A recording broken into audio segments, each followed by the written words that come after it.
Hi, I'm Rajesh. And I'm Richard. You're listening to Humanity. Being human in an age of artificial intelligence. And in this season, we're discussing how AI makes culture. And in today's episode, we're talking about using AI for person perception. So, person perception, by this, we just mean how is it that we form a representation of who someone is, who they are individually, and what kinds of categories they belong to. So think about the first question, who someone is. Of course, a key issue there is identification, right? Who are they specifically, right? I'm Richard, and the other guy is Rajesh. That's what we think. For all we know, it is an AI version of Richard talking to an AI version of Rajesh. Not yet, though.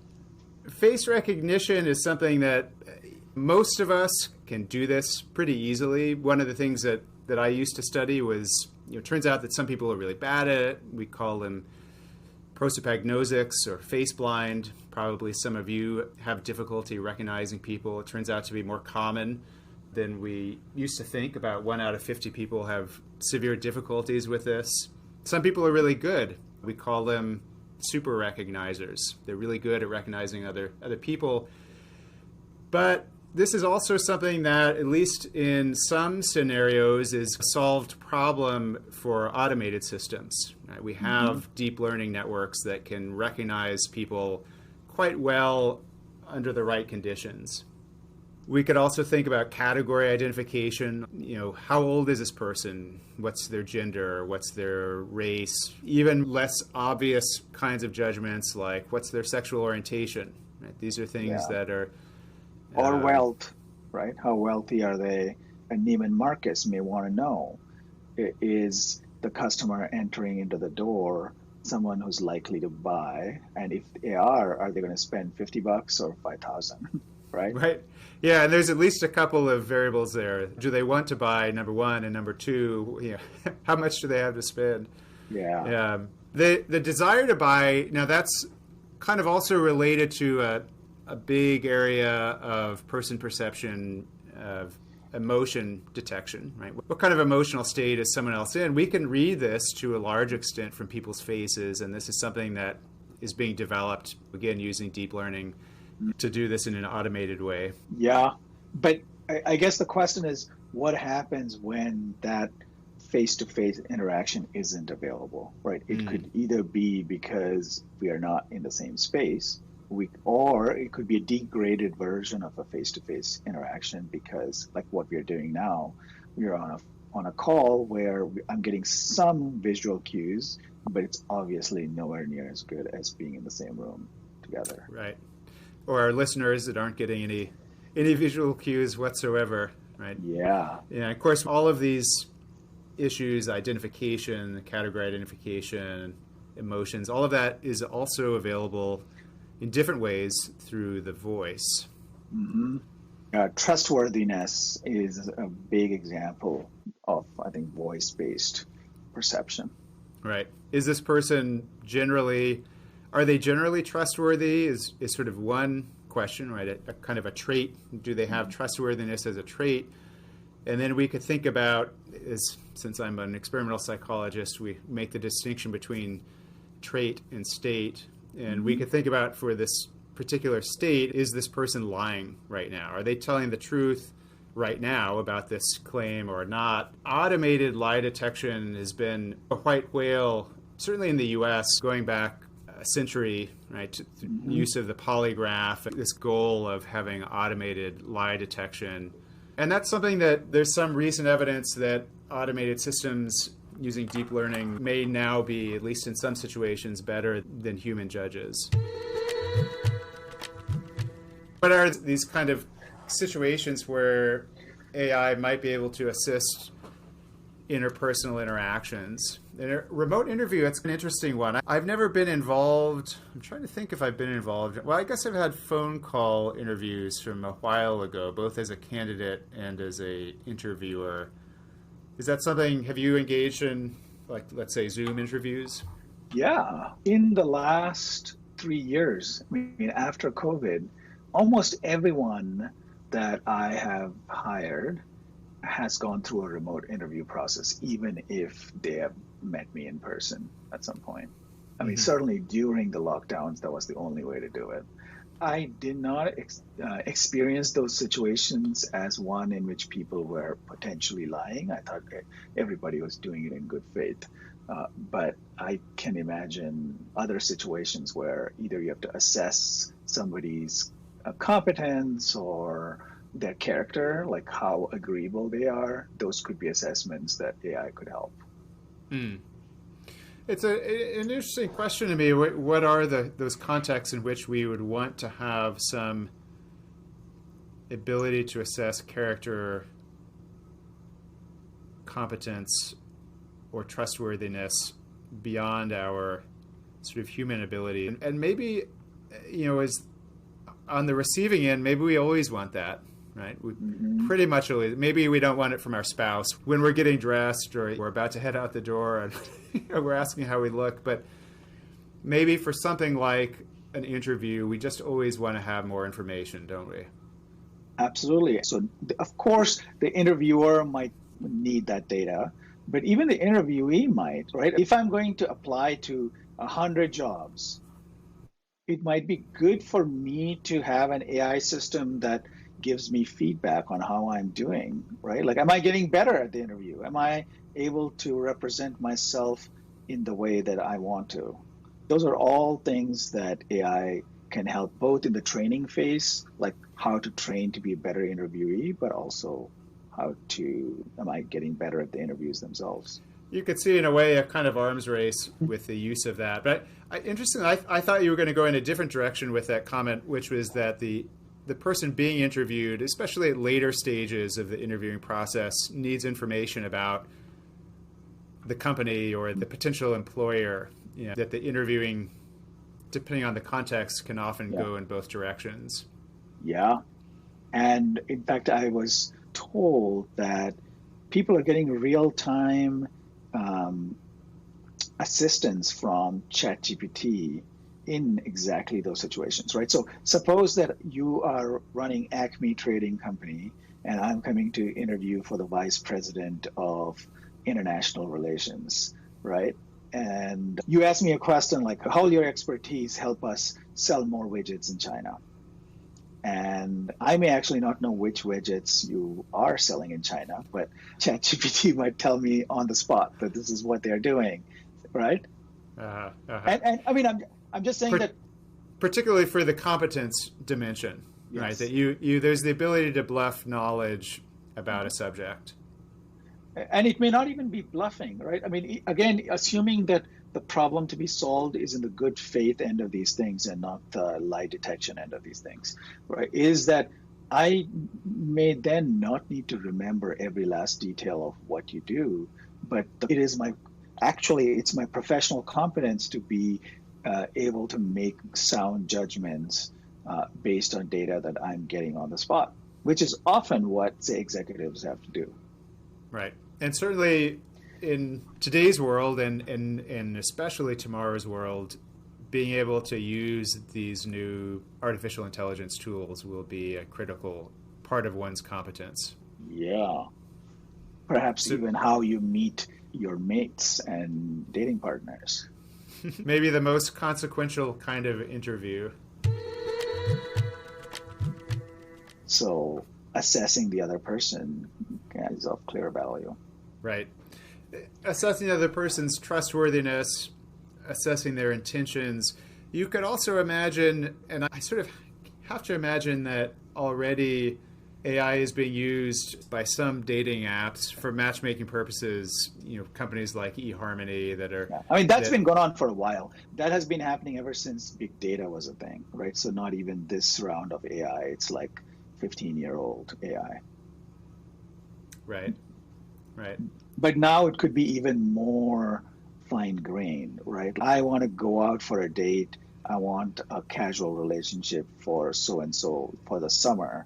Like maybe AI is good at now at even that more fine grained version of matchmaking. Who knows? I don't know. Yeah. Yeah. You could also imagine artificial intelligence being used by various kinds of special populations. I'm thinking about people with what could be described as person perception disabilities. So things like prosopagnosia, maybe autism, where the ability to recognize intentions and mental states is impaired or weaker, that perhaps this kind of artificial intelligence could be, quite helpful. Yeah.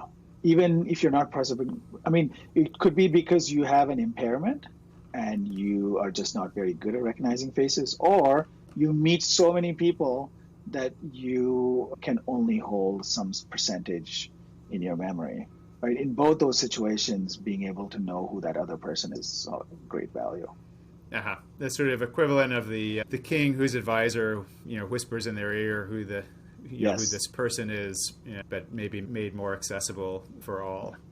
Yeah, I do. I think that kind of advisor, like the person who whispers in your ear, as in what is really being asked of you, who's the other person in front of you, what might be some opportunity based on, your company's existing interests. That I feel like is a generic role for this new AI. Mm-hmm. Mm-hmm.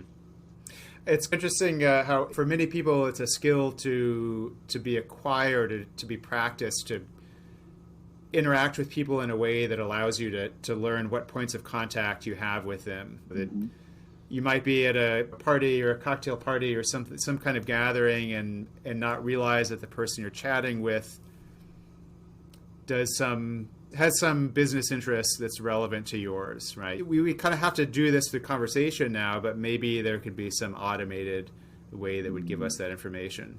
There could be, and it also invites all kind of privacy concerns, because if there is an AI whisperer who says so and so actually their business is looking to expand in this territory and you have the capacity to do so, is that legitimate? Is it creepy?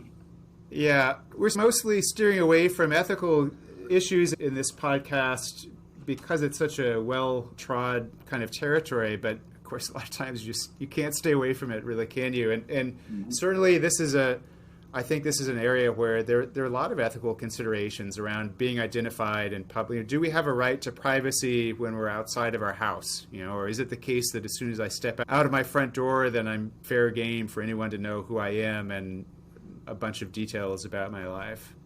And this is a place where it's not just ethics, but also meta-ethics, which is what's a socially acceptable sense of private, and which can then be legislated and tracked. Right. Is it the minute you leave your home? Like, what's the boundary? Right. And setting aside from the question of what ought to be, I think there's a sense in which there's a changing nature of what is, and that we're seeing a decline in expectations of privacy. I would say, though, as someone who moved a decade or so ago to a rural area, just parenthetically, something that's really was fascinating to me when I moved here was that there are very different expectations of privacy in a small town than in a city. A lot of the kind of expectations of privacy that I think most discourse that we read about is assuming an urban framework wherein other people just don't know who you are. They don't know details of you unless you're a so-called public figure. Whereas in a small community, everyone is a kind of public figure and their business is known, and they don't expect that their medical details or other things like that will be unknown. Some urban people are listening thinking, well, it doesn't matter to me that just those yokels that live in the backward small towns have that experience. But until pretty recently, we all lived in small communities. And I think in terms of thinking about these kinds of changes, it's interesting to me to consider that those expectations of privacy are something that can change and have changed. And what you might be suggesting, and it would be interesting to explore in a future podcast maybe, is that this is the city turning into a village in some sense. right? Because you have technology that brings people metaphorically closer. And brings people metaphorically close. It brings people information about each other that rather than expecting to be anonymous, that we expect to be known wherever we go. Yeah, that would be a very different urban life, certainly from what I experience now and have experienced pretty much my entire life. Right? So, yeah, I have to say it will make me very uncomfortable, right? If everywhere I know people just know who I am, like they don't even have to think about who they're meeting. Like there's no need to introduce because your AI whisperer has already told you who you're meeting. Right? It definitely would lead to different kinds of interactions and thinking about not cognitive affordances, but perhaps social affordances. Mm-hmm. They would be very different. If we already know a lot of information about someone before we meet them, if we don't need to pull it out of them in a socially acceptable way, but rather we all know that information if we care to look at it. And which could, going back to one of the themes from a few episodes ago, it could mean that it's the literal pressing flesh of the introduction that becomes more important, right? Like I actually shake that person's hands as opposed to exchange informational details about each other. Right. And I think it matters more for some situations than others. We were thinking about interviews and also matchmaking or dating kinds of situations. And I think the interpersonal, the meeting in the flesh matters a lot more for the matchmaking than it does necessarily for the job interview. Yeah. Brave new world for sure.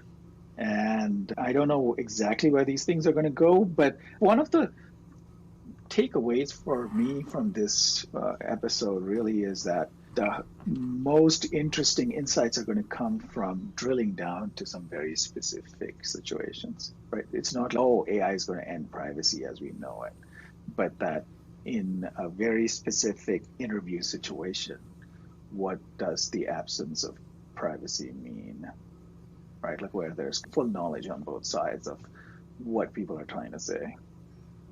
Right.